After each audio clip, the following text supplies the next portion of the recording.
initial reaction when you see Yale come up as your opponent? I know they're in the Ivy League.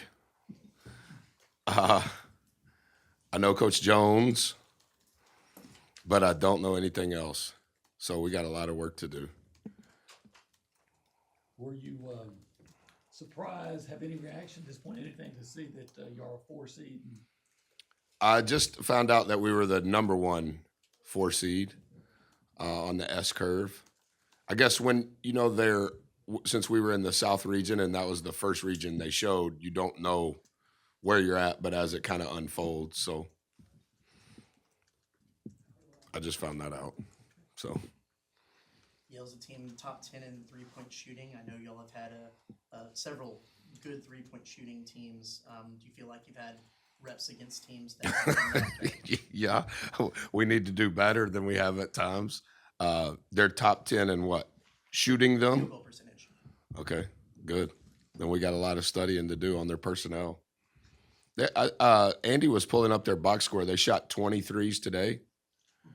So I don't know how many they're shooting per game. Maybe they play slow if they only shot 20.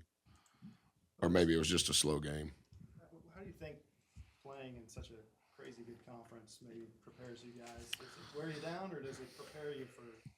Probably a little bit of both. I mean, to Travis's question, I think you've probably played against every style of team that there is. I don't think that there's been any relief in regards to the caliber of opponent or the location. So it won't be for lack of reps, not just for us, but for any of the 14 teams that are going. And I think if 14 teams from your league, which is a historic accomplishment, I guess that 2011, it was 11 teams from the Big East. So 3 more teams. So I think that speaks to the metrics that the committee looks at. So I think you are prepared as possible going into a tournament. What have the last few days been like since y'all got back from Nashville, and just how have you kind of seen your guys, respond from that? They've been great.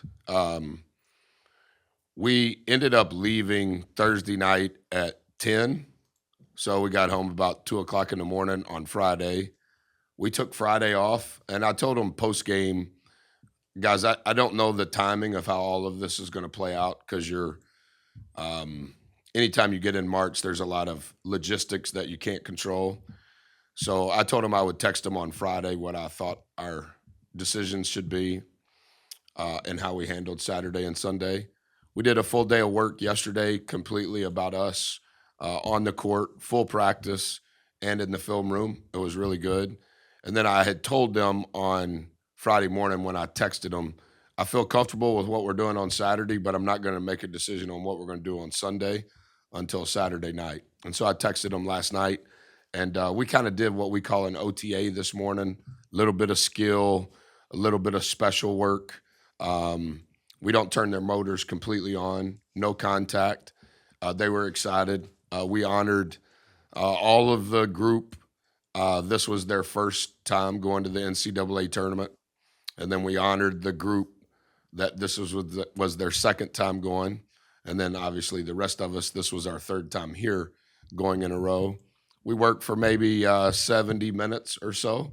And then everybody went to church and took a shower, took a nap, and then came up for this. Do you feel like it's different than the past couple of years? You've had this extra time off, heading into the NCAA tournament. Do you think kind of in a way that could be beneficial to this? I don't think it hurts you. This is our first rep of not playing in the semis or the finals in the last 4 years, so it's hard to know. And that's, to be honest, that's why I was a little unsure of how to handle the last 48 hours. In hindsight, I think having 2 days or a day and a half, so to say, to only concentrate on us, because once we'll work through the night tonight, but by the time we see the guys tomorrow, it will be obviously opponent specific. So I think there's a crescendo and a buildup anytime you're playing in March Madness. But as I told you guys last week, anytime you play, you want to win, whether it's the conference tournament or the NCAA tournament or the MTE in Vegas, you want to win. And so to be able to get back and have a day and a half off, so to say, just focused on us. I don't think that that's bad. Coach, how refreshing is it to speak about getting to this point in the season and then to stop talking about it and actually just live it now? Yeah, I'm trying to be really good with my words, and I have tried all year. I'm kind of worded out, to be honest. I'm thankful that we're here. I'm thankful for the historic things that have been accomplished during our tenure here. Really thankful that we played the fourth toughest schedule in the country, and we're a 4 seed. The non-conference schedule, the things that transpired, good and bad, in conference play. And so all of those things are positive relative to growth and a credit to our group. They've received all of that in the right way. And now, as I told them yesterday, you have all of the lessons that you could possibly have or want to have or need to have. And now you have to apply those lessons. There's a lot of prerequisites to get to this point. And now to advance, you have to execute those prerequisites. And we're pretty comfortable with what we have to do. Some of what we do will be tweaked relative to the opponent. There's only so much you can learn over the course of 32 games about an opponent when, in essence, you have 72 hours to prepare. And I think we do a good job of that. And I think history says that we are always prepared. But you don't want to spend so much time that you don't do us. And so to be able to have yesterday and a little bit of time this morning where you're just tightening up, maybe freshening up. We would watch some clips, go on the court, show a couple of things, go on the court. We installed a couple of new things, show it to them, go on the court. You don't get many hours like that this time of the year. And so we need to take advantage of that. There were a lot of specials in all 18 games that we played in conference play. There were a lot of specials, as I mentioned to Olin Friday or Thursday. There were a lot of specials that transpired in the second half, the first overtime and the second overtime. Yale will watch those. They're going to watch our last game, just like I'll watch the game that Travis mentioned today. But to be able to freshen all that up, I think that's healthy. But yeah, it's time to go do it. Well, you won awful lot of games, and what people are saying is the best conference ever. Yes. You did a lot of historic things early with your schedule, and then beating the number 1 team in the country. Yep. And yet, the ultimate success of this team in this season is probably going to be judged on what happens in the next 2 weeks. Is that unfair, or is that just life of a basketball coach? Yeah, I don't ever judge it like that.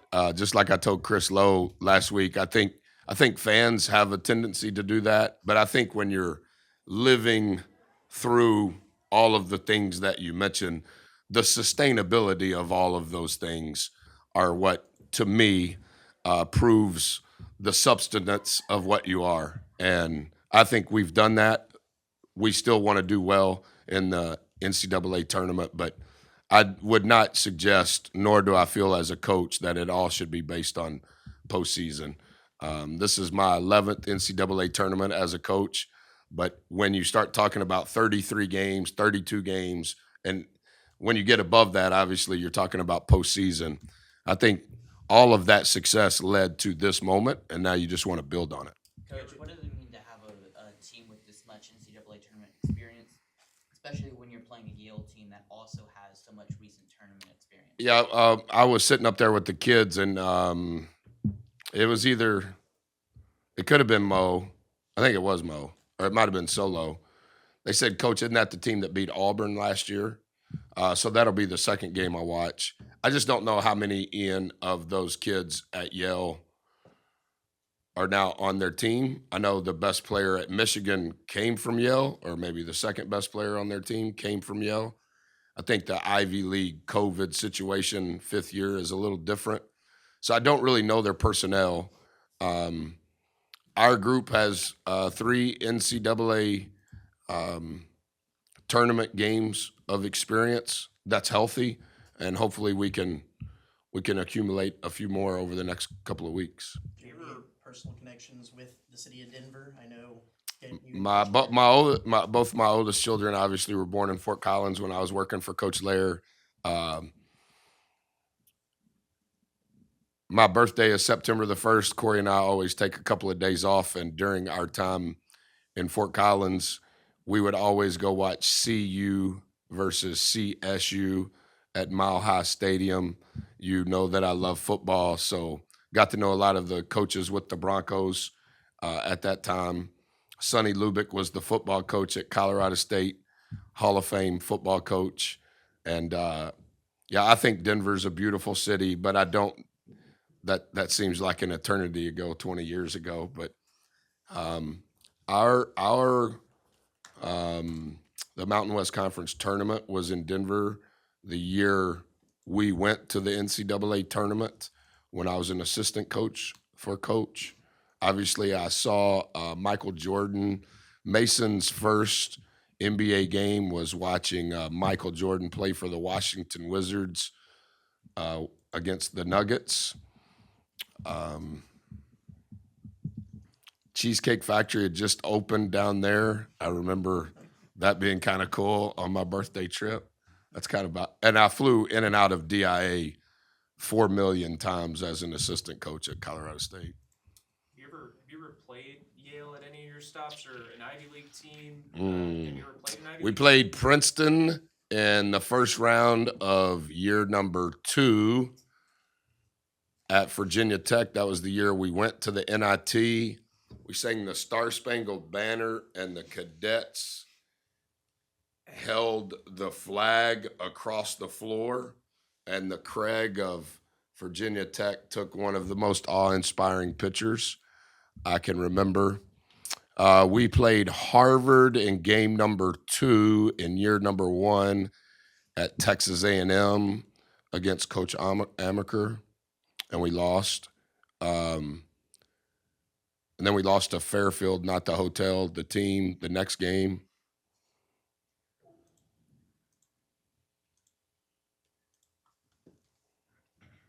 Princeton ran the Princeton offense. Harvard has always had the best players. Hired an assistant coach that played at Harvard for Coach Amaker when I was at Virginia Tech.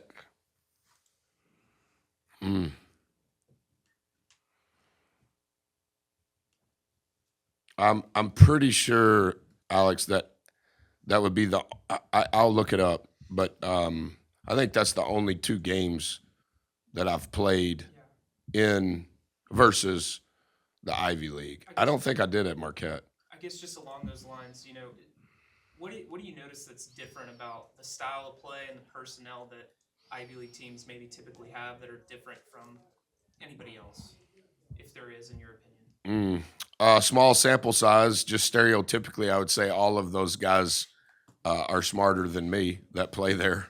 I know that's judgmental, but that's probably accurate relative to me, not necessarily you. I don't know. We were not very good the month of November of year number 1 here. We lost all 3 games in Orlando. It was the first postseason in 13 years when we went to the NIT at Virginia Tech. That was a huge win. We actually found out within an hour after winning that game that we were going to travel to Provo and play BYU 36 hours later. All 3 of the officials went to the Mormon church there in Provo. I don't think they could get the officials in time, so they just sent them over from the church. I think those are the only 2 times. Can somebody look that up? Does somebody know how to look that up? TJ will look it up. I think that's it. That bothers me if there is one that I'm not saying. Having had experience in Colorado, do you feel like the altitude change plays a factor? And if so, do you factor that into your preparation? Yes, I think it matters. I think the hemoglobin in your blood, you need oxygen in order for it to carry, and they say that it takes 72 hours. The good thing is that every team that gets there is going to have the same altitude problems. Sometimes it'll cause you to be sick, not just from my cardiovascular, but some of the altitude sickness, not just the cardiovascular. Sometimes that comes into play. But every team that goes to Denver is going to experience that, not just us. All right. All right, thank you guys. Couple players? Your guy